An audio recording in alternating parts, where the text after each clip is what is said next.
नाज़रीन आदाब, मुनसिफ टीवी में आपका खैर मकदम है। सुनहरा तेलंगाना के साथ मैं हूं आपका मेज़बान इमरान अली बेग। शुरुआत करते हैं सुर्खियों के साथ। सदर मजलिस ने बाज़ाब्ता अंदाज में शुरू कर दी है अपनी इंतखाबी मुहिम। बहादुरपुर असम्बली हल्के के मुख्तलिफ इलाकों में घर घर पहुंचे असदुद्दीन ओवैसी।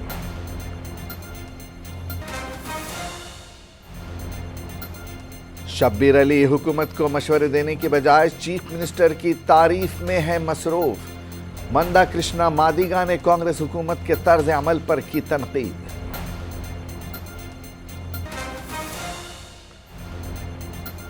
वरंगल लोकसभा से बीजेपी उम्मीदवार ने कडियम काव्य को बनाया निशाना।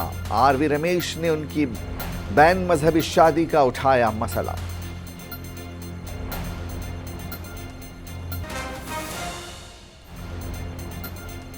और बीआरएस को 10 से 12 सीटें मिल जाए तो हम अहम बन जाएंगे। पार्टी जलसे से खिताब में केटीआर का तासुर।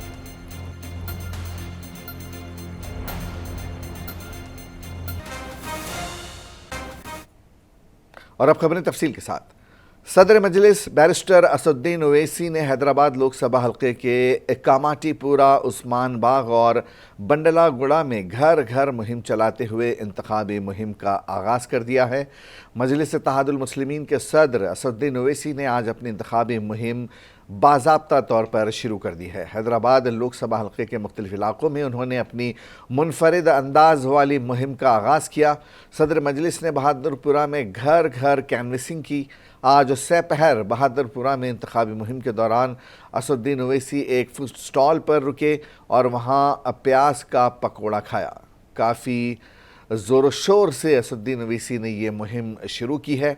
बैरिस्टर असदुद्दीन ओवैसी ने आज सपहर बहादुरपुरा असम्बली हल्के के कामाटीपुरा, उस्मान बाग और बंडलागुड़ा में घर घर इंतखाबी मुहिम चलाई।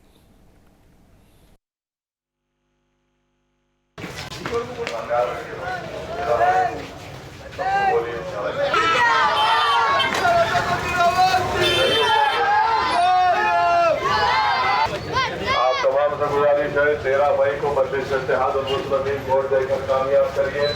पार्लियामेंट का मजलिस वोट दीजिए। पतंग का निशान है हैदराबाद की पार्लियामेंट की सीट का इलेक्शन।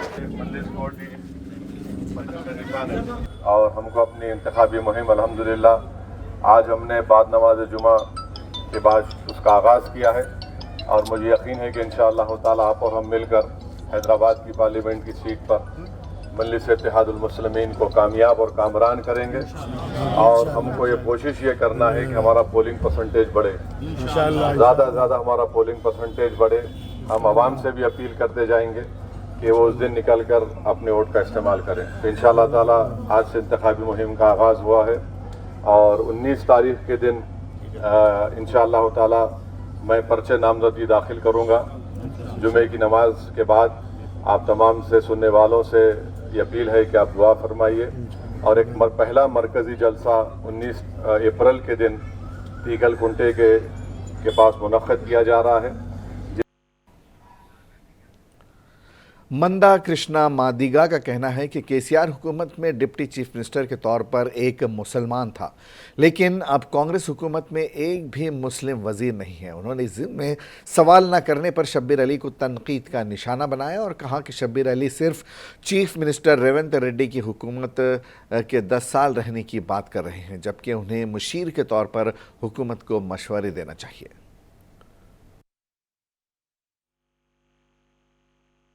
మా షబీర్ అలీ రేవంత్ రెడ్డి గారిని పొగిడాడు. ఏమన్నాడు? వచ్చే 10 ఏళ్ళు రేవంత్ రెడ్డి గారే అని చెప్పి, వచ్చే 10 ఏళ్ళు రేవంత్ రెడ్డి గారే అని చెప్పి షబీర్ అలీకి గుర్తు చేస్తున్నా. 4 రెడ్లు మంత్రులు ఉన్నారు కదా, ఒక ముస్లిం మంత్రి ఎందుకు లేకుండా పోయిండు? 4 రెడ్లు మంత్రులు ఉన్నారు కదా, ఒక ముస్లిం మంత్రి ఎందుకు లేకుండా పోయిండు? నిన్నటి కేసీఆర్ గవర్నమెంట్ లో ఉప ముఖ్యమంత్రి అన్న మహమ్మద్ అలీ ఉన్నాడు కదా. ఆత్మవంచన ఎందుకు చేసుకుంటావు షబీర్ అలీ? అస్తిత్వాన్ని ఎందుకు కోల్పోతావు షబీర్ అలీ? ఆత్మవంచన ఎందుకు చేసుకుంటావు? అస్తిత్వాన్ని ఎందుకు కోల్పోతావు? ఇప్పుడే వాస్తవానికి కారణాలు ఏమైనా 70% పైగా ముస్లింలు కాంగ్రెస్ కోట్లేసింది అంటున్నారు కదా. ముస్లిం పిల్లల స్టేట్మెంట్ చూస్తున్నా నేను. మెజారిటీ ముస్లింలందరూ కాంగ్రెస్ కోట్లెత్తేనే గెలిచిందని చెప్పి, మెజారిటీ ముస్లింలందరూ కాంగ్రెస్ కోట్లెత్తే కాంగ్రెస్ గెలితే మరి ముస్లింలో ఒక మంత్రి ఎందుకు లేడు? నిన్నటి గవర్నమెంట్లో ఉప ముఖ్యమంత్రి ఉన్నాడు కదా. నిన్నటి కేసు मादिगा पराठा समिति के मंदा कृष्णा मादिगा ने कहा है कि वो कांग्रेस पार्टी के दौरे हुकूमत में मादिगा तबके के साथ होने वाली नाइंसाफियों को मंजर आम पर ला रहे हैं। उनका कहना था कि कांग्रेस लीडर मोत्कुन नरसिम्हा शुरू से ही मादिगा के साथ खड़े रहे, लेकिन कांग्रेस ने कंटोनमेंट एससी रिजर्वेशन सीट भी मादिगा को अलॉट नहीं की और बाबू जगजीवन की इमारत के इफ्तिताह के दिन दामोदर नरसिम्हा को मदऊ नहीं किया गया, इसीलिए वो कांग्रेस के खिलाफ महास चला रहे हैं।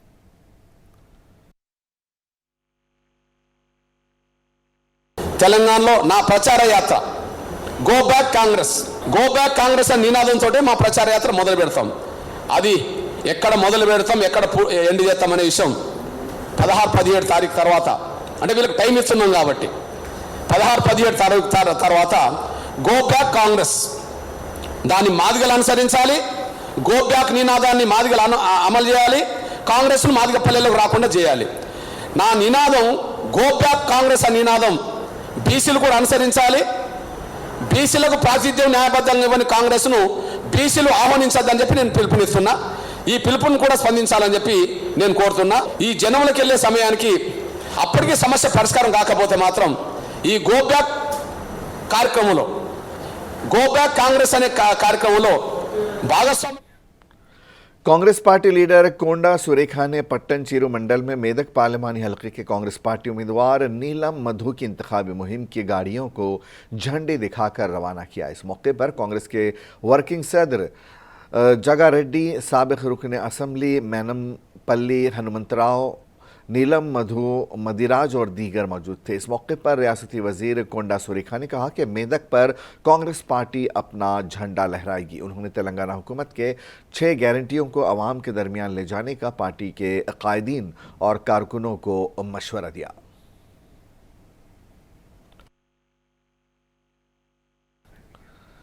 बीजेपी का कहना है कि जहीराबाद में उसके उम्मीदवार को कोई फिक्र नहीं दे सकता और कोई टक्कर नहीं दे सकता और बीबी पाटिल तीसरी बार एमपी के तौर पर जीत जाएंगे। कामारेड्डी के एमएलए काटेपल्ली वेंकट रमन्ना रेड्डी ने यह दावा किया है। उन्होंने कहा कि गारंटी के नाम पर कांग्रेस अवाम को बहकाने की साजिशें कर रही है।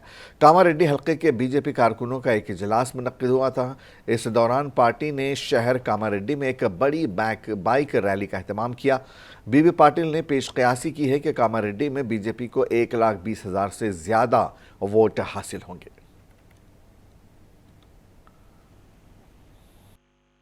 डेफिनेटली दिल्लीలో వచ్చే గవర్నమెంట్ అంటే బీజేపీ గవర్నమెంటే ఉంది. అదైతే 100% కరెక్ట్.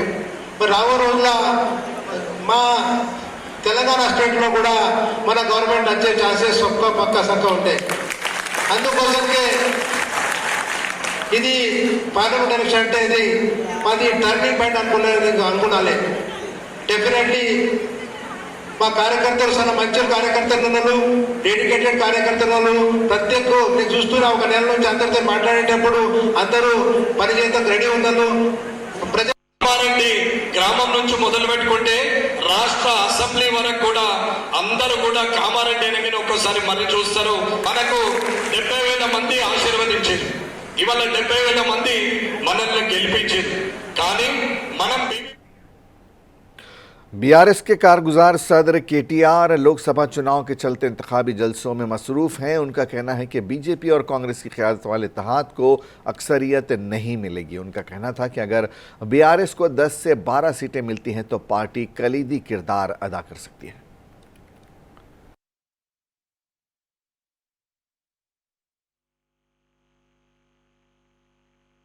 కేంద్రంలో ఎవలకు కూడా స్పష్టంగా మెజారిటీ వచ్చే పరిస్థితి లేదు. ఇటు కాంగ్రెస్ కూటమికి గాని అటు బీజేపీ కూటమికి గాని మెజారిటీ వచ్చే పరిస్థితి లేదు.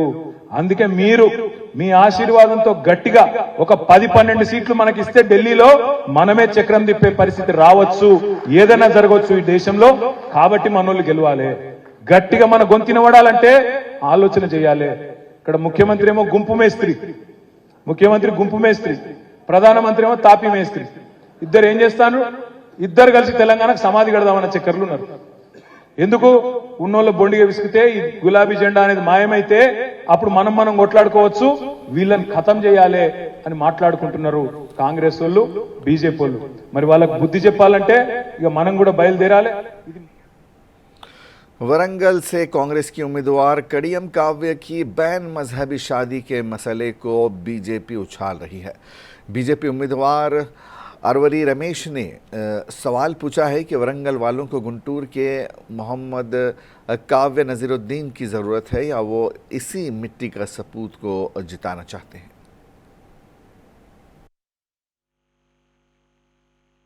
మరి కావ్య గారికి ఈ వరంగల్కున్న సంబంధం ఏంటి?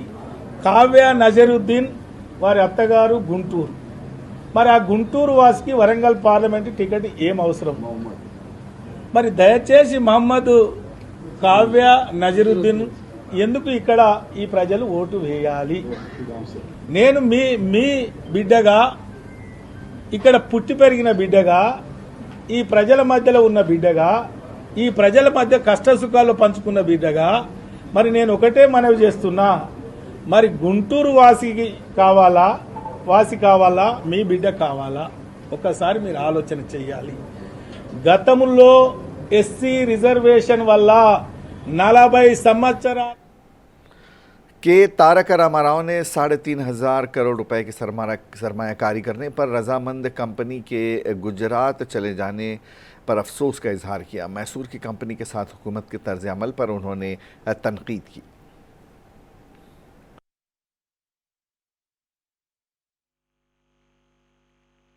కలెక్టరేట్ తెచ్చుకున్నాం, ఫాక్స్కాన్ తెచ్చుకున్నాం. ఫాక్స్కానే కాదు, ఒక మైసూర్ కంపెనీ కేన్స్ అని వాళ్ళని కూడా 3,500 కోట్ల పెట్టుబడి పెట్టేందుకు అక్టోబర్లో ఒక కాలు ఎలక్షన్లు ఉన్నప్పటికీ మాకు ఫాక్స్కాన్ పక్కకే జాగా కావాలంటే వాళ్ళని కూడా రప్పించి ఇక్కడ పెట్టిపించినాం. మొన్న బాధాకరమైన విషయం ఏంటంటే మొన్న వార్త వచ్చింది 15 రోజుల కింద, వాళ్ళకి మేము పోతున్నాం, గుజరాత్ పోతున్నాం, కొత్త ప్రభుత్వం వచ్చింది, వీళ్ళు చక్కగా లేరు, మేము పోతున్నాం అని చెప్పి మనం జాగా ఇచ్చినా జమీన్ ఇచ్చినా కూడా వాళ్ళు వెళ్ళిపోయింది. అట్లా ఇంకెవరో పోతుండ్రో ఇక ఈ 4 నెలలు నేను పట్టించుకుంటలేను, నాకు తెలియదు, కానీ చాలా మంది పారిపోయే పరిస్థితి ఉన్నది.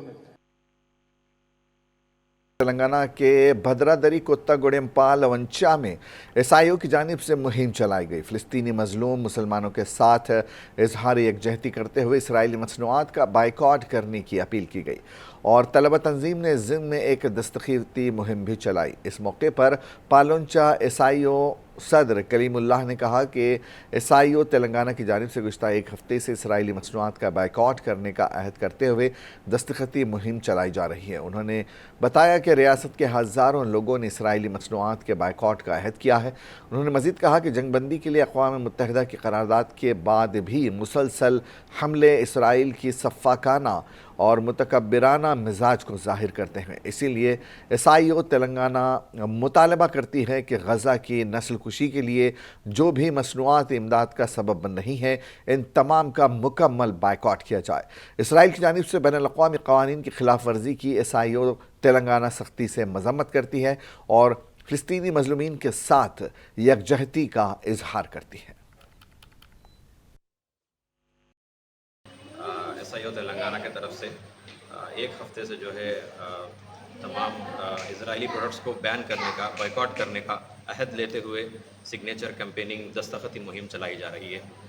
ईसाइयों पालवंचा के जानिब से भी जो है आज यहाँ जुमा के मौके पे मदीना मस्जिद दमापेट सेंटर से हमने इस काम को चालू किया है।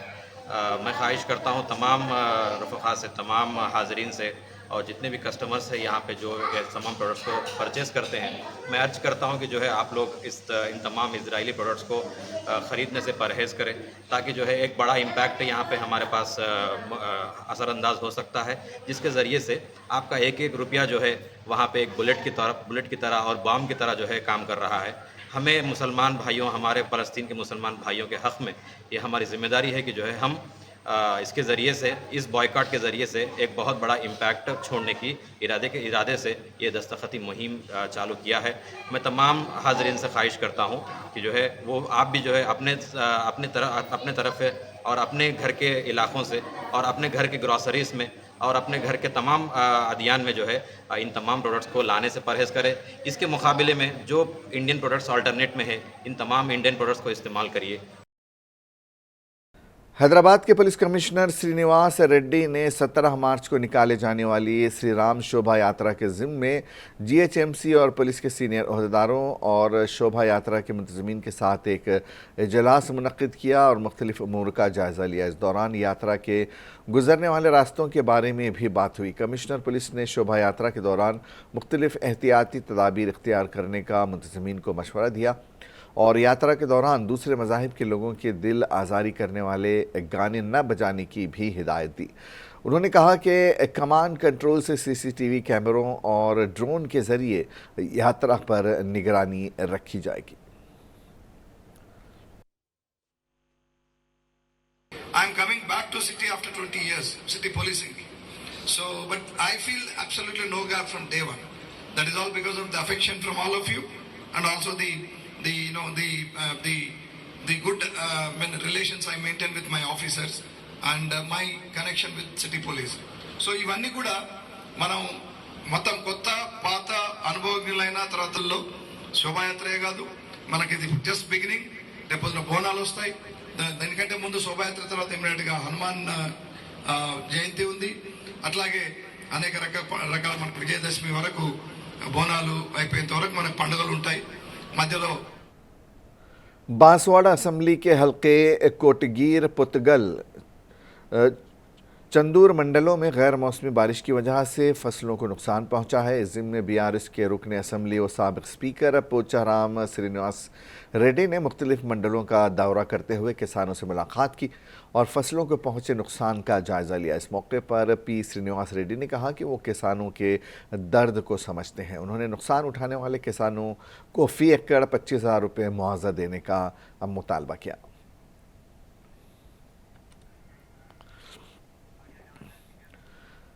बांसवाड़ा में माह रमज़ान के मौके पर पुलिस, म्यूनसिपलिटी और दीगर तंजीमों की जानिब से शहर में एक महीने तक मुसलमानों के लिए बेहतरीन ताउन रहा। बांसवाड़ा पुलिस अमले की जानिब से मुसलमानों के कारोबार में कोई खलल नहीं रहा और न ही किसी को कोई तकलीफ़ दी गई। रमज़ान का मुकम्मल महीना पुरअमन तरीक़े से गुजरा। इस खुसूस में कांग्रेस पार्टी लीडरान, साबिक़ा वार्ड मेंबर शेख अकबर और मोहम्मद लईक ने बांसवाड़ा पुलिस स्टेशन पहुंचकर सर्किल इंस्पेक्टर कृष्णा की शाल पोशी व गुलपोशी की और माह रमज़ान में बेहतरीन तरीक़े से ताउन करने के लिए इजहार तशक्कुर किया।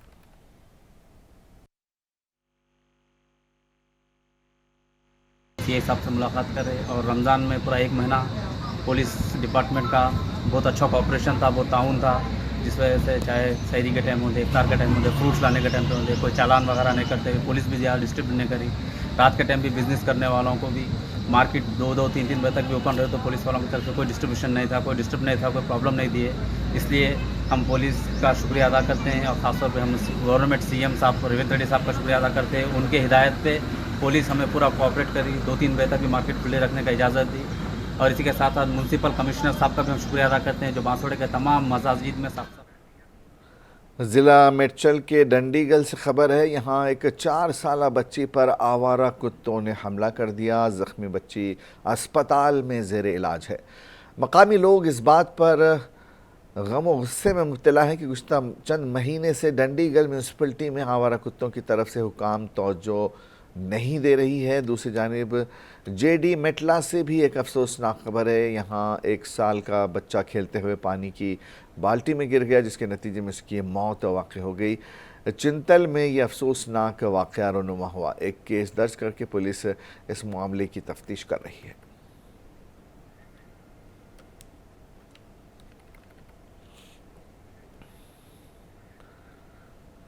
और आखिर में एक नज़र सुर्खियों पर।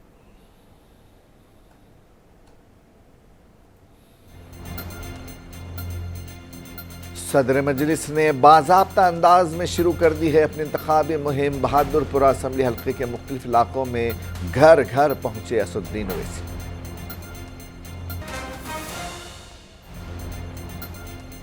शब्बीर अली हुकूमत को मशवरे देने की बजाय चीफ मिनिस्टर की तारीफ में है मसरूफ। मंदा कृष्णा मादिगा ने कांग्रेस हुकूमत के तर्ज अमल पर की तनकीद।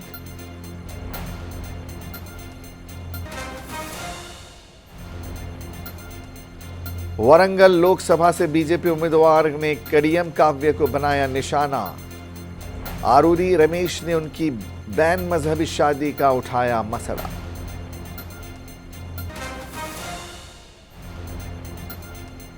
बीआरएस को 10 से 12 सीटें मिल जाएं तो हम अहम बन जाएंगे, पार्टी जलसे से खिताब में केटीआर का तासुर।